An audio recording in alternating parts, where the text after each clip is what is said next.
Alrighty, so just wanted to make a video today, sort of giving people an update on what our goals are for the league, what we plan on doing, our progress so far, and mostly just go over like a crafting method for toxic rain gear, and a couple of the other crafting plans we've got going, further forward. So I'm pretty sure I mentioned this before, but I'm planning on swapping to a headhunter version of this. We're going to get skill effect duration and maybe attack speed on flask effect on a headhunter, but mostly just we're using headhunter because it adds to our clear speed. We don't really lose a great deal of damage or anything like that. It helps with stats in a very, very minor way, you know what I mean? So kind of like a best in slot belt just as an additive. You can get more life and defense using the other method. You can get more offense, but you're not going to have as much fun, which is why we ended up picking the headhunter. But what I do want to discuss is basically the 3 items I've got crafted so far and another 2 or 3 we're going to fix going forward. We're already doing all content yet again, guys. Decided to do no carcass jack. This is not the correct move, just so you know. So this is way less damage, but this still already does all content. It's still a Quill Rain, still a Devotos, no enchant. It's an average Quiver.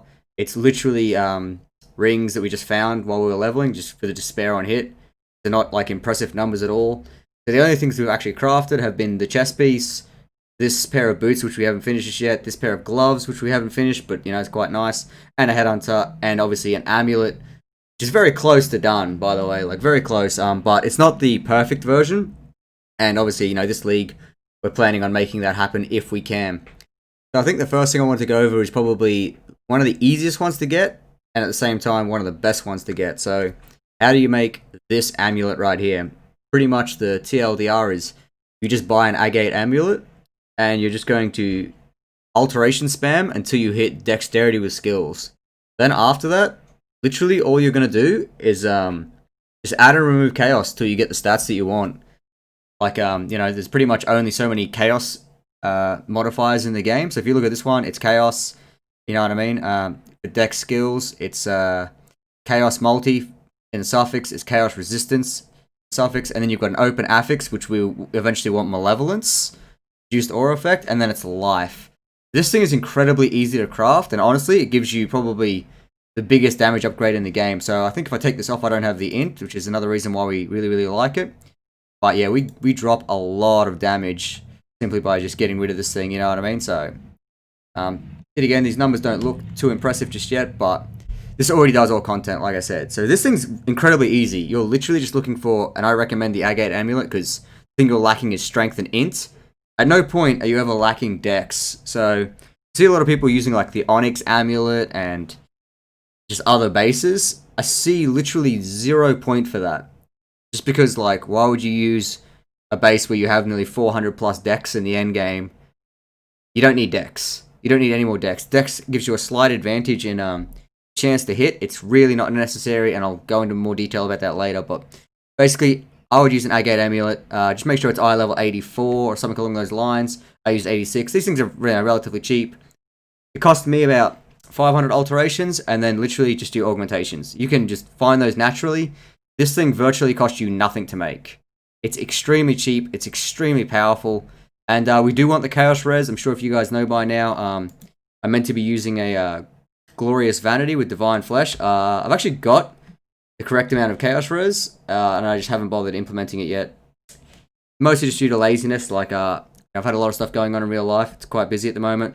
And I've had other goals for crafting that we've been trying to get done as well. So anyway, that is the amulet. A perfect version looks more like this, basically. This is what a slightly more perfect version looks like. I do believe that is all the affixes taken up. We do want that Malevolence Reserve. People are probably like, what are you going to do with all the extra reserve? You're actually going to put on a precision further down the track. Gives you a little bit more accuracy, which is just going to help your tailwind proc a little bit more. It's also going to allow you to potentially use a slightly more powerful Watcher's Eye if we do end up bothering to buy one. I'm not too sure if I'm convinced on it yet. A very small upgrade. Sorry, I got Discord. I'm going to have to turn that off. And yeah, that's pretty much all we're planning on doing right now. Is just sort of finishing that off. The bases are extremely expensive, and sadly, the price of the bases for just +1 dex and malevolence are really, really overpriced. Like, people want like 80x for them, and a lot of them have actually bricked the bases, and they don't know. I'm assuming maybe because they don't know the crafting method or what they should actually be aiming for. But yeah, a lot of the malevolence ones with decks on there right now are not optimal and nowhere near worth that price tag when you consider how easy these are to craft. Like just getting all chaos is like 30 chaos right now. You know what I mean? Like all gone chaos damage and stuff like that. So it's incredibly cheap to make these. Like we're talking like 2-3 exalts. You make one nearly perfect. Like I would just never pay for a big one at this current point in time. Okay, so the next thing you're gonna want, so like just grab your 2 standard uniques. This is gonna carry through most of the game. Comes down to the Quiver. Quiver, a little bit expensive, only because the price of Awaken Orbs is pretty expensive these days. Like you don't need this. So my goal this league was not to use a +1 chess piece. Sorry, not a +4 chess piece I should say. Avoid the Carcass Jack. This is not the correct move, okay? If you want damage, even a regular Carcass Jack is going to outweigh this by a large margin because just the area of effect you get alone from a Carcass Jack obviously gives you 1 extra pod overlap. That 1 extra pod overlap is, several million DPS in the end. So, pretty big just getting a Carcass Jack on its own. God forbid 6-linking it, but, we've got a really unique league here where I can make mirror tier items. So I wanted to obviously, just use this. I might use this on other characters as well. So for me, I managed to hit this really, really quickly. Frenzy Charge on hit, something that interests me for a Flicker Strike character. Physical damage taken as really, really nice. Explodey, so I don't have to worry about porcupines for once. We're not going for 100, but it's just quality of life, and I wanted to play around with it. So, again, this is not the correct chess piece. A Carcass Jack would actually deal significantly more damage, but for this league in particular, we're just going to grab this and use this because we can. So yeah, this thing here is literally just get chaos damage, get an additional arrow. I think I've got one in here somewhere. So, we're going to plan to do the same thing again, just a little bit better, and then you awaken and slam it together. Now, the dream one we're after is essentially, where is it?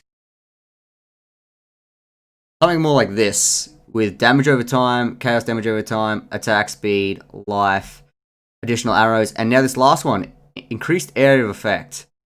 You can generally swap this out for +2 maximum chaos res, and it's actually a really, really good idea defensively. In the min-maxed version, we want area of effect. Crafting method for this is essentially keep Awaken a slamming until you get the damage over time multiplier with the additional arrow. That is actually your biggest hurdle to come over, right? You're only looking for those 2 affixes. Everything else is fairly, deterministic. It's mostly the damage over time thing because it's actually really hard to roll bow, attacks, fire, and additional arrow if you're just spamming the influence modifier, which is 1 extra pop. It's actually incredibly hard to get that because there is a lot of different multipliers. Even using the physical 2 attacks, there is a tremendous amount of rolls you would have to go through, and the weightings are not in your favor. You would spend a very long time crafting this if you did. So increased area of effect in the end is because we're going to pair that with some rings further down the track and potentially get a 9th arrow, and I'll go into that a little bit more in a second. But pretty much all as you need for a basic version or a version that can already do everything is just chaos damage over time and an additional arrow. Not very hard to get. Everything else doesn't matter. We just kept chaos slamming this. Like, we didn't bother putting life on it because it's only temporary. The best base will always be the Spike Point Arrow Quiver, by the way, because the critical strike chance, yet again, is just going to help us proc our Tailwind that little bit more. And there's no real other affixes that have any value in the game. So, like I said, we proc Tailwind, we have it on our boots. 100 arrows plus a minute, you know what I mean? Sorry, a second.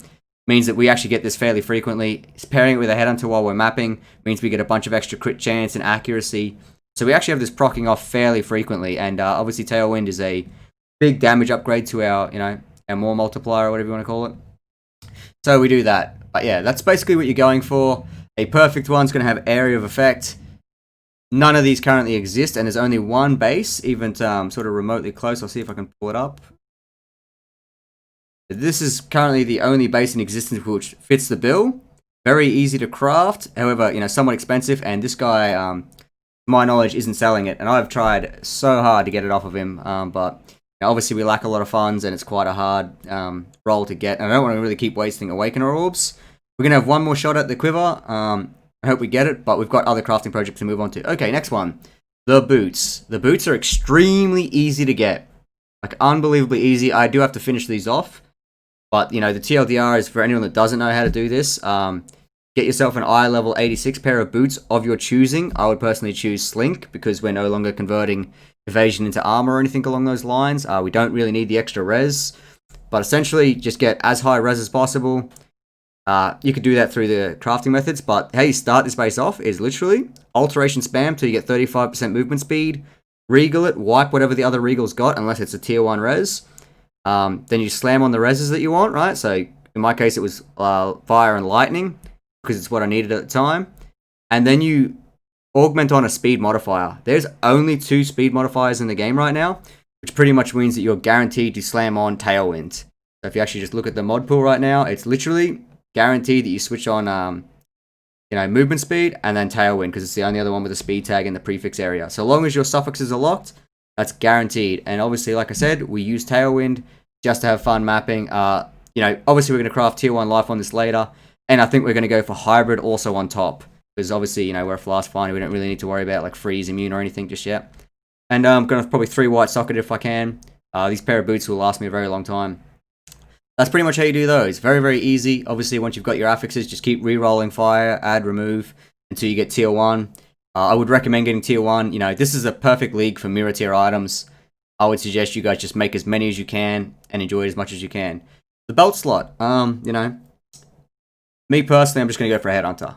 It's literally, perfectly viable to have this in the game. It adds to the fun factor. You can get 2 double corruptions on this, which actually end up giving you more damage than anything in the game ever could.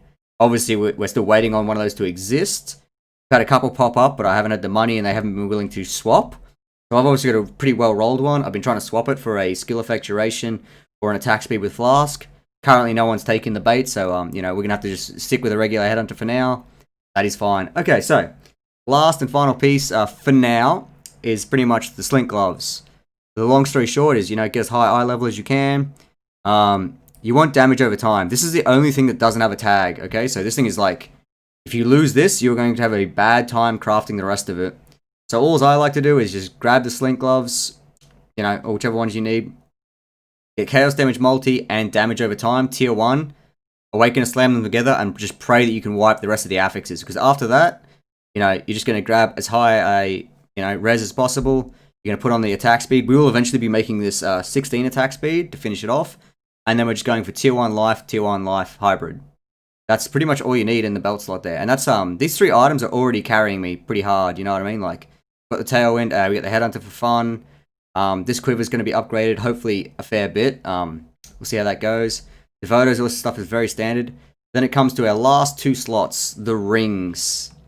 Now, like I said, we've been holding off on these, but I'm going to show you what I believe is now the new best rings, and then I'm going to explain why kind of hard to get them, and what they open up for us. So, this is currently the sort of ring that you would be going for, right? So, it would just be Chaos Damage crafted. It would just be a Warlord base. The reason why we want Warlords is the increased area of effect roll, which is actually fairly common, believe it or not. So, we're basically just going to alteration spam. We're looking for tier 1 int if we can. We'll actually try and get more than this, but yeah, basically we just want tier 1 int with the chaos, and then the rest of it's fairly craftable. All res would obviously be nice. I'm not so set on exactly that just yet, but we're going to try and get pretty close to this.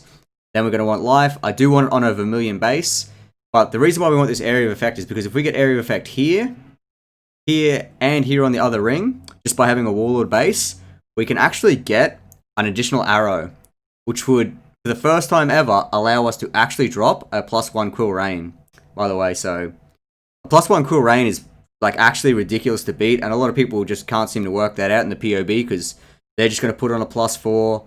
+4 is going to say more damage on paper, but then they don't swap around their arrow arrangement.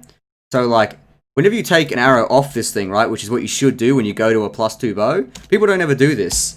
So they think that the damage is better, but you're losing a ginormous chunk of damage by not having the AoE and the +1 arrow. So yet again, I've always said this to people, if you wanted to do more damage than a +1 Quill Rain, you are literally going to need, that +3 bow with an additional arrow. And even then, I'm not actually sure if it beats it out because you're lacking the attack speed, right? Then you're lacking a +4 Carcass Jack. A +4 Carcass Jack kind of outweighs the extra modifiers you get because you've only got a +3 with a little bit more multipliers, but then you lose the attack speed. So you end up in a worse spot overall. So it's ridiculously hard to beat a Quill Rain in its current state, especially given the fact that you can get an additional arrow, and we obviously stack a lot of AoE. However, there is a +2 Quiver with a implicit right now that gives you a +4.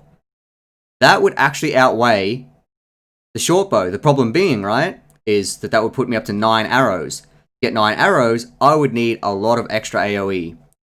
The only way to do that is with perfect rings. So pretty much, I'll go over the crafting method for these real quickly. I still have yet to do this. I'm working full time right now, so I don't really have too much time to spend on this. But the long story short is, if you wanted Despair on hit, right, or the int or anything like that, there should be int on this. I took it off because I was playing around with it. But essentially, what you want to do is you want to just slam these items together. Grab Despair on hit, grab Area of Effect, slam them together. If you're ultra lucky, you will get a big enough int roll where you don't have to worry about this. Obviously, I've already got enough int, but we do want the int. But that's what we'd be praying for. That's probably not likely to happen. And the other problem is then we don't get the chaos damage. However, I would just fuse the rings together, and then I would be basically rolling till I got tier 1 int using Essences of Envy, whichever one gives you the chaos damage basically. As soon as I've got those two modifiers together, what you can do, or even if you don't have that right, is basically roll chaos.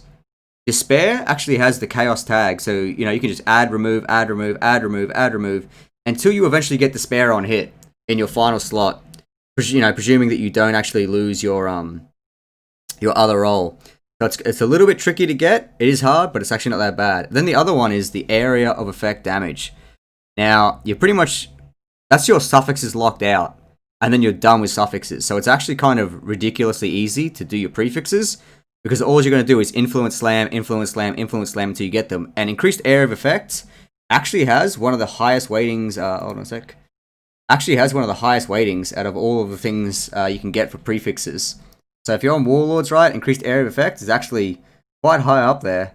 So you're very likely to get this. The 500 weighting, and that looks bad, but when you compare that to something like, actually no, these are all pretty similar, but the endurance charge thing's actually the same. I stand corrected. But yeah, they're pretty even weighting. So getting the increased area of effect is actually just fairly possible. And then, like I said, you can just spam it, then you're going to craft on life, and then you're going to craft on damage, and there's pretty much nothing better you can get. But what this would allow us to do is that, this damage right here could actually be significantly higher in the end. If we got area of effect in all the slots we need, we can actually drop the Quill Rain and go for one of those brand new +2 bows, which would be much better. Much, much, much better. Obviously, that's insane. It's a crazy level of gearing. But that's pretty much the goal for this character. I'm not too fast if we don't actually get it done this league. I'm also crafting gear for Cast on Crit Ice Nova. We're trying to finish that off. And I mean, finish it off. Perfect boots, perfect belt. The rings, to my knowledge, have already been created. So I have someone helping me out with that right now. I'll give a shout out to them if we actually end up getting all the gear together. So, yeah, pretty much everything we want is, getting done. I'm going to try and knock out Toxic Rain this league and try and knock out Cast on Crit Ice Nova. And then with whatever remaining time we have left, we're obviously going to take on a new project, a new character. I'm going to try and min-max. And yeah, it's pretty much an update to how we've crafted what we've currently got. So if any of you guys need advice or anything like that, stop by the stream. I'll be happy to just go over it with you again. But this already does all content in the game rather reliably. We've done just give me a sec. I always hate looking for these things. We've done 12 something Cyruses, 13, 14 or something like that. You know what I mean? Not that many, but this is all pretty much solo self-found. I haven't actually paid for a lot of gear. I spent all my money on a headhunter. All this is self-crafted. 1, 2, and 3 are all self-crafted. Like I said, the rings are next. We've got the next Awakener orb ready to go. I think I'm going to buy another Quiver today and take another attempt at this. The hard part's it feels cheaper to buy a base rather than try and craft it myself at the current price of Awakener orbs. But, who knows? Maybe we get lucky. We'll see what ends up happening. Anyway, guys, thank you for listening. I just wanted to put this video out about how to craft. Yeah, like, subscribe, all that jazz. Catch me over on Twitch. I do work full time now, so it's going to be a little bit hard to make more videos. I will try and keep you guys updated in the future. But yeah, best bet, if you need any advice, is to catch me on stream, guys. I don't get a lot of time to make videos, so thank you for watching. Peace out, homies.